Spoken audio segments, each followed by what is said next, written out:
Record. Let's do it. Go ahead, Sheen.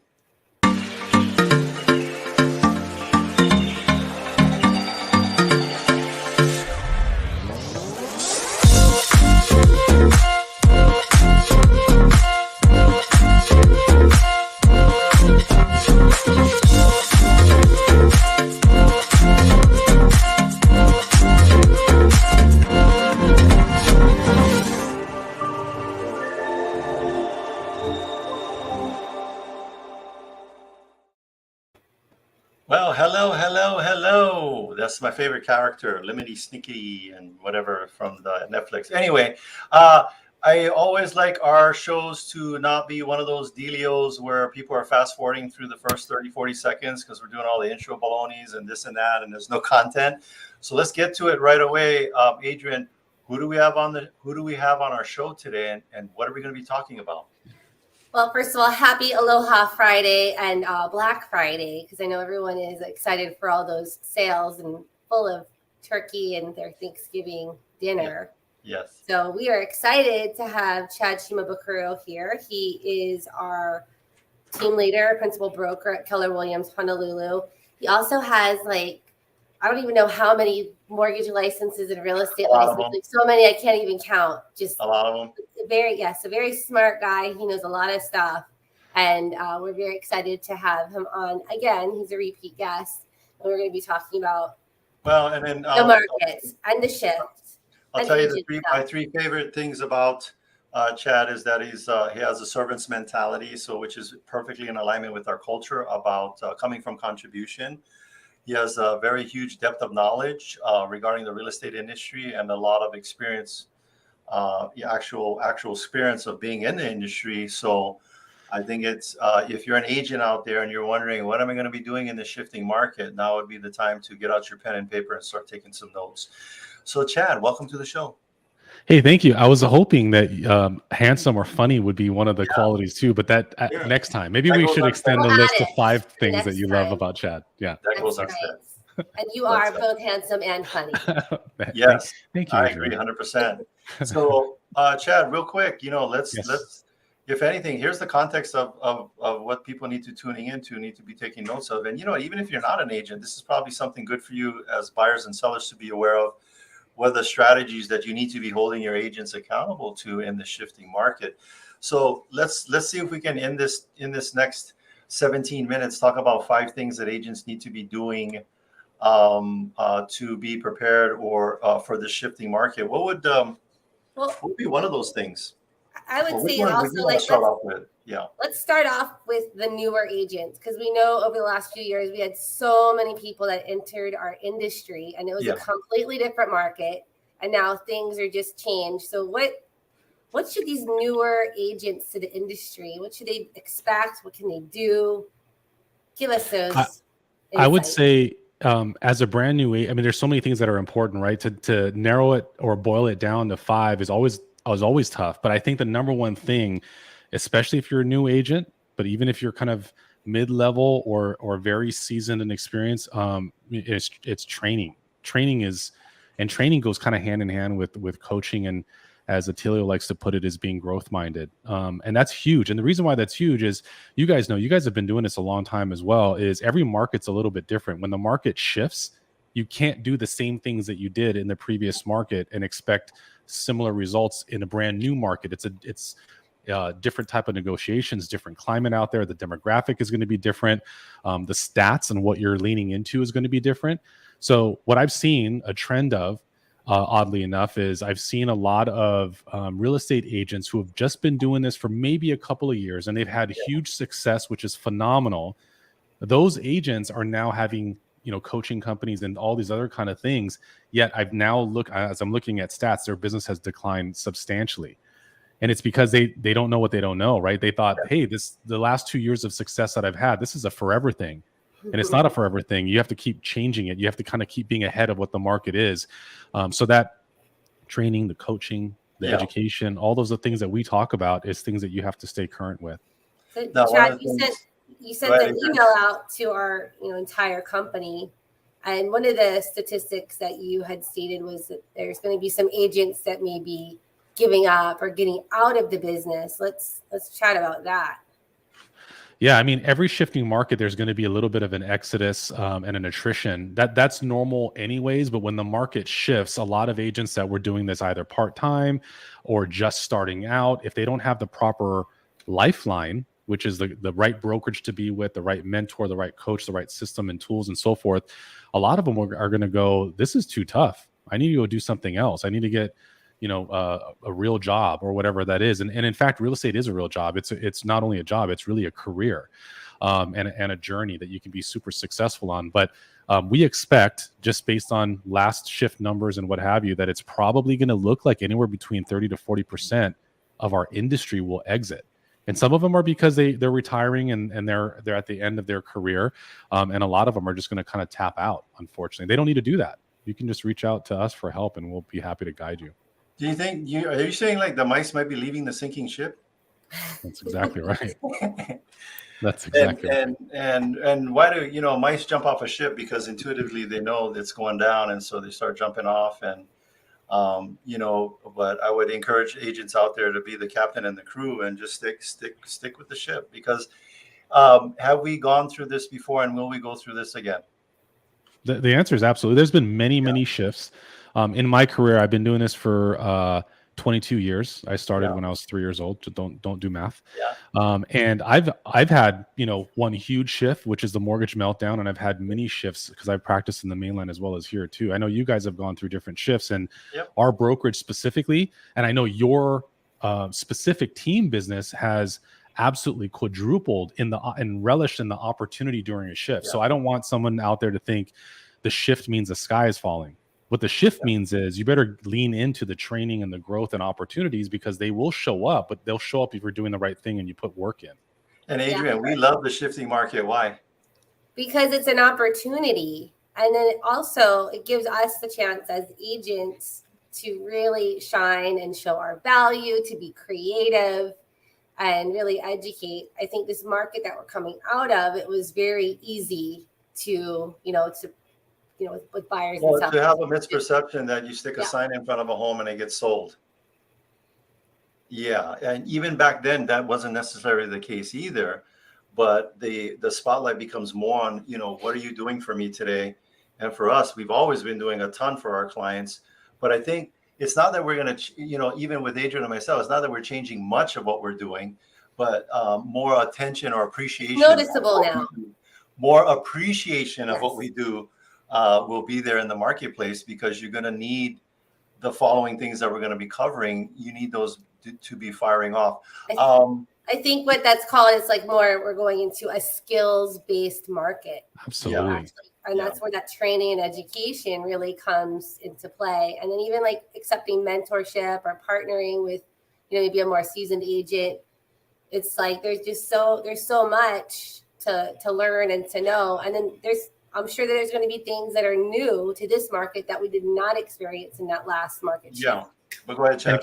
Can I say something too? Is speaking about training and coaching and being growth minded, you guys have been doing this for a long time. You guys have hit, not to brag on you guys, but you guys hit a tremendous amount of volume and success and so on and so forth. And while you guys coach agents, a lot of people that might be watching or listening might not know that you have a coach. Yes. Oh yeah. And, a coach has to have a coach. You don't arrive. That's the beauty of if you have that growth mindset, you never arrive. Multiple. We were at a growth event in New Mexico, and it's PSI, by the way. And so if you guys you're like, oh, you guys do PSI? Yes, we do. So somebody else told you should do it. Here's your third person telling you should do it. But I like they've been coaching for 50 years on personal growth. And you know what the guy said? He says, don't take a coaching from someone who doesn't have a coach. Yeah, I believe it. Yeah. Right. Yeah. He did say that. It's good advice. Yeah. But you know what I wanted to talk about? In the businesses that survive no matter what's going on in the economy have what we call a strategic driven business versus economically driven. Economically driven is we're just riding the ups and downs, right? We get into real estate because it's awesome. We get out because it's not, and we go back to our day job. Strategic means we're here for the long haul, and it doesn't matter what the market is doing. Our growth of for our company continues to go like that, regardless of the up and downs of the economy. Let's talk about some strategies that agents should have in place right now. Are we talking still about the 5 things that they should be leaning into? Yeah. So what is one of the 5 of these things that they're going to be, these 5 strategies for the shifting market? We talked one about the growth mindedness and training, coaching, and those kind of things. That's one. The other one, which kind of goes hand in hand, I don't really know which one is more important, because you absolutely needed to be doing both. But a lot of agents, as you had mentioned, when the market is good, when it becomes that fish in the barrel kind of mentality, or what they view it as, they abandon lead gen. I talk to a lot of agents that are seasoned agents, have been doing this for a long time. They've reached some level of success. And the answer is, or the response they give me is, "Oh, I don't lead gen. I get people, they come back to me. I get referral business. I get repeat clients, and so forth." That is absolutely a losing proposition. Their numbers, if they tracked it, which they normally don't, if they were to track it, they'll see their numbers are going down and down and down. You have to lead gen, and lead gen doesn't have to be. It's not a cold call. There's a lot of forms that, by the way, we teach that at Keller Williams. There's classes on all the strategies and using technology and all fun kind of things. So it's not like you're picking up and dialing a phone book by any stretch. But if you don't do lead gen at all, your business will suffer. That is the mechanism and the engine that has to pull your business. I think it's a big mistake. When your lead gen is inconsistent, your business is inconsistent. We were talking about that with our team this morning. We do a morning huddle, 15 minutes, and the book that we're reading together is Fanatical Prospecting by Jeb Blunt. Yes, it's an amazing book. The book. Yes, it opens up conversations, dialogues. It helps with that psychology of the call reluctance. And it's not a book about the theory of prospecting. This guy's done prospecting at a high level and took the time to put it all into a book, and it's the playbook. So if you know how to do that, get that book. So on our team, though, like even during when it was a very hot market, we had our numbers. Everyone that they had to stick to was 100 calls, or 10 contacts, or 1 appointment per day. And that's how you win the day on our team. It's or. Why is it or? Because you cannot control if somebody agrees to meet with you, or if somebody picks up the phone and answers it, but you can control that outbound dial. Yeah, so it's 100 dials. So everybody wants to know, what's the secret sauce over at Team Lally? It's 100 dials. So Monday through Friday, 100 dials, or 10 contacts, or 1 appointment. You are completely 100% control in doing 100 dials. You're not in control of who answers it, but when they do answer, you are in control of the quality of the conversation that you have with them that will turn into an appointment. So what I'll add, we may do 6 or 7 of these, but what I'm going to add is, what are you doing to improve your conversations with your clients? Are you writing things down that maybe you didn't respond back in a way that was compelling? And are you going to people who do this a lot and saying, hey, this is what the client said, and this is what I said. How can I be better? How could I have done better? But keep going, Chad. What else? Let me give you a little a tip that I just picked up from because I'm always on coaching stuff too, and I thought this was worth the price of admission. So in a market like this, when it's shifted, if you're going on a listing presentation, oftentimes the tough conversation, because clients don't know, right? Sellers don't know that the market has shifted. Their mentality sometimes is still a year ago, or they're looking at comps at the highest sale or what have you. Instead of calling them comps, instead of pulling it out and referring it to it like that, you'd refer to it as, these are the homes that aren't selling. Oh, love it. So when you frame it like that, now they go, one more time. These are the homes that aren't selling. Somebody's watching this right now. If you're not writing that down, I'm taking notes. You got to go back to your day job, because they don't care if you take notes over there. You punch the clock and punch out. You punch in, punch out. You still get paid.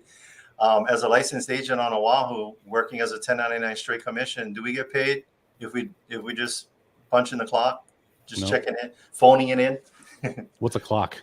Yeah, exactly. So you show them the homes that aren't selling, and then you just you're quiet. Yeah, because here's the thing, right? If you in the past, when the market is on the upswing, this is what I mean about when the market changes, your dialogue has to change, your strategy has to change, how you present things has to change, and also how you present the right expectations. Because if you don't do that, and the client is still thinking that these are comps, if my neighbor sold his for 900, then I should probably get mine for 915, 920 with multiple offers. And it'll be on the market for just 2 days before we have offers. You got to set the right expectation. So those kind of words and phrases and conversations are things that we teach and lean into. The third thing, Attilio, I think is routine. And routine going along with routine is time blocking.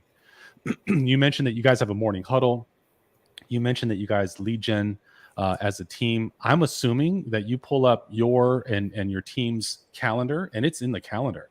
Yes. If it's not in your schedule, then it doesn't exist at all. And there's a lot of agents that have been luckily successful, in the last few years, and now's the time to lean into being strategically successful. Well, I think they were busy to be busy, but they weren't efficient. Now, when the crickets are chirping again, you're like, how do I fill my pipe with activity? Yeah. And you said it right there. It's the routine, and it's the time blocking. And time blocking, and what do we time block for, Chad? I mean, if you're asking me, I time block for everything. I even have go home and spend time with the kids and go to the gym at 4 a.m. Everything is time blocked. So all my people, my staff, my team knows exactly where I'm at. And also every schedule, meeting and consulting with other agents and lead generating myself and all that kind of stuff is all in there. Well, and then that sounds like you're 20%. Adrian, go ahead. I was just going to say that one of the techniques that we learn in BOLD, which is a Keller Williams class that anybody can come to, any mortgage broker, realtor, anyone that's in the industry. Phenomenal. Yeah, is that you do your time blocking and then you color code it based on if it's dollar productive activity or not. And there's certain things. Green. Yeah, green, that you do not want to move. That is a rock in your schedule. Yep. So I'm sure Chad follows that. And, I do. And here's a question that I always tell for agents. I said, they start sweating bullets when I ask them to show me their calendar, but I'm not really. And I said, but before you show me your calendar, I just want to let you know that whatever we spend our time on and whatever we spend our money on is important to us. It doesn't matter what's coming out of your mouth.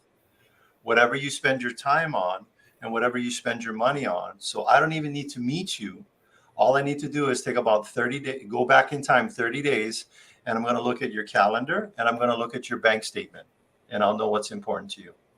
Yeah. Gary Keller and Jay Papasan, the two authors of the Millionaire Real Estate Agent book and a few other books. Yeah. Gary Keller says, tell me what your goals are and then show me your schedule and I'll tell you if you're going to hit your goals. It's literally that simple. Yes. Because if your goal is to make $1 million a year and your schedule is not, and you kind of go, well, I work every single day. You can work every single day. You could be the hardest working person, but if you're not focused and purposeful and intentful and you're not doing the things how would you even know? There's no way there's no compass there. So we got training, we got lead gen, better conversations, we got to have a routine, time blocking, schedules, right? If it's let's pepper this whole thing with a whole bunch of bold laws. If it's not in your schedule, it's not about selling real estate. It's about following a schedule. That's right. But what's the next one? Or another one? Next one I have here is personal and mental health. And, some of that is really important too. And you guys are super, super healthy. I remember for many, many years, you would preach that, Attilio, about how, you wake up early, you work out early because you got to get your body right. You got to get your head right in order to perform right at the office and for your clients. And so soon you will be joining us at the F45. And we're F45. Very excited to see Chad Shima at F45. That's right. I will be. Especially now that you put it out there in the public forum. Yes. Now I have to. Exactly. So that's why I did that. Who possibly know Chad, every time you see him, F40, just walk up to him, F45, and then walk away. But there was a doctor. I remember a quote he said, if there's one prescription that every doctor should be giving to every patient that reduces high blood pressure, reduces stress, increases mental acuity, makes you feel better about yourself, gives you more energy throughout the day, and has zero side effects, that's exercise. That's exercise and stuff like that. So people don't realize, but I'm 76 years old, but I work out every day. I'm 82. So I look fantastic. Adrian's 99. Wow, phenomenal. So, and by the way, and when to work out. 80% of multimillionaires work out in the morning because just life happens. People say, well, I got to go to work. We'll get up earlier. Go read the I got to book. tell you something. I am not a morning person at all. Like, I am not a morning person. I wake up every single morning between 3:30 and 4 to go to the gym. It's not fun. I have to do it. I have a whole day, and I will tell you what it's tough. You know, building a habit. It's building habits, right? Building the right habits. It's not easy to do, but once you get in the routine of that habit, it's now I can't live without doing that thing. Now, even on weekends, when I sleep in, if I sleep in, it's like 5 o'clock. That's my sleep in. Yeah, your body is like levitating off the bed and floating to put your shoes on and your shorts on and your workout gear, and you're like, you're in the car. You have more energy. You're more energized throughout the day. You think longer, quicker, and yeah, it's phenomenal. You have to get your body and your mind right. So we're approaching towards the end of our time together. Last nugget. How about we all share one nugget each? I want to talk about this class that's coming up. Oh yeah, the class. November 30th with operating principal Colette Chang. And she's phenomenal, by the way. Colette is such a good instructor. She has so much knowledge, so much nuggets to pour into other people. And she's going to be teaching a class. It's what we call in our world GPS. And it is a kind of a play on words. GPS, like the satellite directional compass. GPS stands for goals, priorities, and strategies. And so coincidentally, the tip number 4 or number 5 to round that out was goal planning. So how serendipitous you set it up perfectly. I think that, coming up on 2023, how can you have a successful year if you don't properly plan for that year? And so you have some of that information up there. She's going to be talking about not only the shifting market, but she's going to be talking about setting your goals and planning to have a successful year and focusing on the activities that you need to have in order to have that successful year. And it's invitation only, and you got RSVP. And if you don't show up, we'll hunt you down and kill you. No, we're not going to do that. So I think the best way to get into this limited space event is to call Chad Shima. Just call him, and he'll get you in. Numbers on the screen, emails on the screen. Absolutely. Yeah, scan the QR code right now. Okay. Scan it or call Chad, and he'll get you in. All right, that's it. Thanks so much for being on our Friday Live. Happy Aloha Friday. We're going to have a awesome weekend. I'm still I feel a little bloated with all the turkey I ate yesterday, but I think I'm going to stay away from the malls. Just stay away from the malls. But there's turkey sandwiches for at least 2 weeks at Attilio's house. Exactly. I'm coming over. There's a zombie apocalypse in the next week or two, it will be living on all the leftover turkey. All right. Thanks so much. And Sheen, take us out with our awesome video.